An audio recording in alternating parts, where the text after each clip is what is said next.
Planning a wedding is expensive. I know this to be the case since we've been planning our wedding for the past year. Though there is a silver lining in spending so much on an event. It's been an amazing opportunity to build points and meet minimum spend, and those points have helped us to offset the cost of our honeymoon. Hey, how's it going everyone? It's Ernest from TripASuit. In this video, I want to share how Fiona and I have earned about $2,500 of travel with our wedding planning this past year, and how you can do the same with a little bit of planning.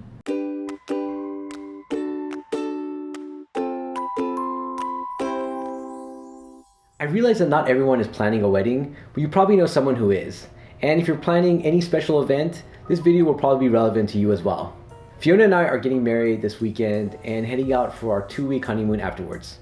We're going to be taking a short 2-week break from our channel. It's actually the first time that I've not posted a video since starting the channel in 2017. So you know I'll be freaking out and suffering from a case of FOMO. Though I think it's necessary, and we'll be posting updates on our community tab and Instagram account about our travels.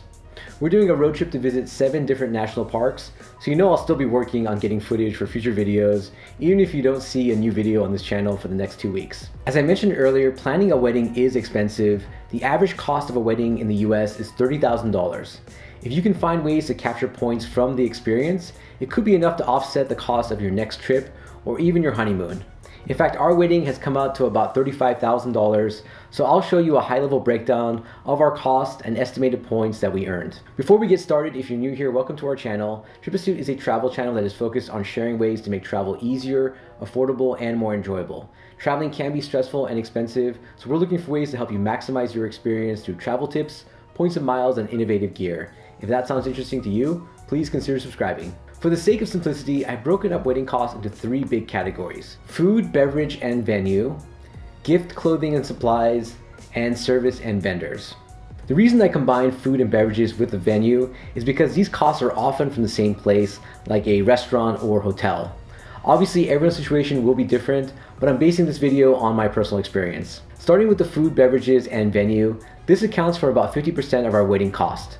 A lot of weddings have receptions in restaurants or hotels. With dining out often being a bonus category for many travel credit cards, this can be an easy way to earn points. For example, the Chase Sapphire Reserve earns 3 points per dollar on travel and dining out expenses, while the American Express Gold earns 4 points per dollar on dining out. Both of these cards would be great cards to use depending on where you're having your wedding. In our case, we're having both our wedding and reception at a hotel here in Southern California. Since the venue is not only charging us to use the space, but also for the food and drinks, we've been putting all the charges on my Sapphire Reserve. The reason I opted for the Sapphire Reserve over the other cards is that the Sapphire Reserve and Sapphire Preferred provide a bonus on dining out and travel expenses. Since Chase has a wide definition of what constitutes a travel expense, it seemed like a good choice. Since I wasn't sure if the food and drinks were going to be coded as a hotel or restaurant charge, I wanted to use a card that would earn a bonus on both types of spend. Plus, since I love Chase Ultimate Reward points, it seemed like the best approach for us. Looking at the actual breakdown, we spent close to $18,000 this past year on food, beverages, and venue costs. Since we put all of it on my Sapphire Reserve, we earned about 53,000 Ultimate Reward points. Since each Ultimate Reward point is worth at least 1.5 cents to me, the value is about $800. Of course, we're often able to get even more than 1.5 cents per point, so that number is a conservative figure. Services and vendors are also another huge expense when planning a wedding. This includes the cake, flowers, photographer, planner, to name a few. These type of expenses are typically not captured by a bonus earning category. Also, we found the vendors to be a bit more tricky when it comes to making payments. Some of them preferred payments through PayPal or Venmo, which meant that we had to choose between paying cash or incurring a processing fee with a credit card payment. For these type of expenses, I recommend using it as an opportunity to meet minimum spend. If you have a new credit card with a large welcome offer, there is often a large spend requirement as well. You might pay a processing fee to pay with a credit card if the vendor prefers payment methods like Venmo, but it could be worth the extra cost in order to earn a big welcome offer. Venmo charges 3% for credit cards, so you have to weigh the cost versus the benefit. Also, you can reduce the processing fee to 2.5% if you use a service like Plastic. Plastic works like your bank's bill pay system, so they can charge your credit card and send a check or electronic payment to your vendor. We did a whole video on Plastic, so check it out for more details. The other strategy would be to use a card that earns a flat rate. If you're invested in the Chase Ultimate Rewards program, then the Chase Freedom Unlimited might be a great card for this purpose, especially if you paired it with a Sapphire card. It only earns 1.5 points per dollar, but since the Ultimate Reward points can usually be redeemed at 1.25 or 1.5 cents of value at a minimum, the card has a higher adjusted earning rate. For more information on the concept, see our video on point valuations. Also, at the time of this video, Chase is offering 3 points per dollar on up to $20,000 of spend for the first year on new applications. At 3x points, you'll be offsetting the processing fee of services like Plastic and Venmo, and potentially earning even more. If you're looking for a more simple and straightforward way to earn points on your general spend, then the Capital Venture might be a good card to check out.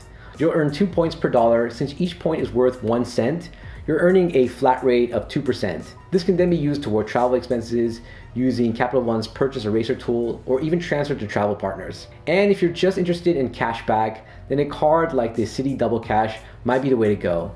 It also has a 2% earning rate without an annual fee.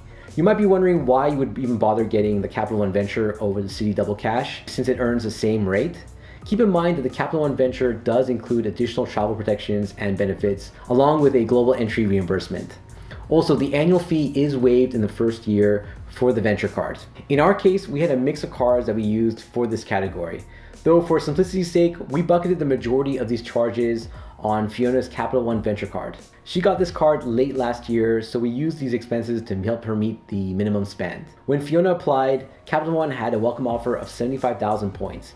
So in addition to the spend that she put on the card, we earned a $750 welcome offer, which meant that we earned about $1,000 with her Venture card. Lastly, weddings are filled with other expenses like gifts, clothing, and supplies.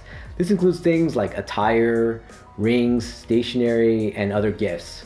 Like the services and vendor category, these expenses tend to be non-bonus spend. However, it doesn't mean that there aren't ways to find additional value or bonuses through your credit cards. In terms of credit cards, we use different cards for this category. However, the bulk of it went on Fiona's SPG Amex, which now is a Marriott Bonvoy card. She needed $3,000 of spend to meet the minimum spend requirements to earn 75,000 SPG points. Most of the remainder went on my Chase Freedom Unlimited, which means that I earned at a rate of 1.5 points per dollar. But since I can redeem at a minimum of 1.5 cents on the Chase Travel Portal, since I have the Chase Sapphire Reserve, I'm earning at an adjusted rate of 2.25% with this card. There are other savings not captured by our breakdown as well. We earn additional cashback and points by using different portals. I recommend checking Cashback Monitor if you plan to purchase anything online. The site shows you if there are any travel or cashback portals that can award you extra points for your purchase. Also, make sure you check your American Express and Chase offers for any relevant deals. As an example, we purchased Fiona's wedding ring from Blue Nile.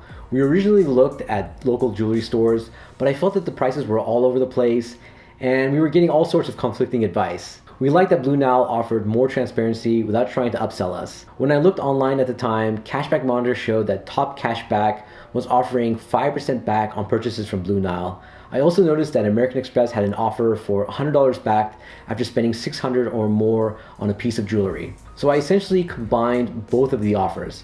I clicked through the Top Cashback Portal offer for 5%, then used my American Express card. In the end, I was able to save quite a bit of money off the normal price. We also opted for our guests to purchase travel experiences for us that we could use on our honeymoon. We used Zola to manage our wedding registry and found the platform to be very helpful in keeping track of our guest list and budget. I highly recommend it if you're looking for a tool to keep you organized when planning a wedding. Since we are getting married this weekend, I think we're mostly done with paying for our wedding. At the end of the day, we ended up with the following points from our spending. Again, the value is a bit subjective. I listed fairly conservative point value figures, though we're often able to get higher per point values on our Chase Ultimate Reward redemptions. For most couples, I recommend evaluating your projected expenses and upcoming travel goals to determine how to capture the most value from your spend. For example, if we were new to credit card rewards but wanted to build our Chase portfolio, you could see how different card setups could result in different total values due to the earning rates and welcome offers. In this scenario, I mapped out our spending into scenarios where one or both partners have a Chase Sapphire Preferred or Sapphire Reserve, and at least one partner has a Freedom Unlimited. You'll notice that the total value is different depending on variations on the setup. This assumes that you're earning welcome offers on the Sapphire cards and the 3x points first year promotion on the Chase Freedom Unlimited. You'll notice that having a Sapphire Reserve as one of the cards tends to improve your overall value. This is due to the Reserve's additional minimum redemption rate of 1.5 cents on the Chase Travel Portal and the 3x earning rate for travel and dining out. Since this would affect the redemption rate for all the cards in your Chase portfolio, you can see how this might be a more strategic and valuable way to go, especially since Chase points can be transferred and shared within the household. Keep in mind that I'm not accounting for the annual fees in this model since it's complicated. For example, the Chase Sapphire Reserve has a $450 annual fee, which is much higher than the $95 annual fee on the Sapphire Preferred. But when you consider that you get $300 back in travel credits and get lounge access, the real annual fee can actually be lower depending on your usage. Also, I should add the caveat that you should plan to pay your statement balance every month, as paying any interest would negate the value earned from your points. This is an important concept, especially for those of you who are new to the points and miles hobby. I think the big takeaway from this video is that if you're planning a wedding, or really any event for that matter, it helps to start thinking about the type of expenses that you'll be incurring and what cards and programs can earn you the most points. I know I stress it all the time, but it pays to be strategic and deliberate with your points and miles strategy and approach. Have you paid for a major event like a wedding that allowed you to earn a lot of points? What tips or cards do you recommend for these type of situations? Also, just a reminder that we're taking the next 2 weeks off for our wedding and honeymoon. Though we'll be posting updates on our community tab and Instagram feed, so make sure you subscribe to both our YouTube and Instagram account and enable notifications for both. If you're interested in applying for a credit card, we would love it if you used our link in the video description or on our website. It's an easy way to support our channel, especially if you found our content to be valuable and helpful. Also, if you need any help with picking the right credit card or developing a card strategy, sign up for our free card consultation service. You basically fill out a questionnaire and schedule a 15-minute video or audio call with me to review your recommendation. As always, we hope you enjoyed the video and found it useful. If so, please give us a thumbs up and consider sharing the video with others, especially anyone you know who might be involved in planning a wedding.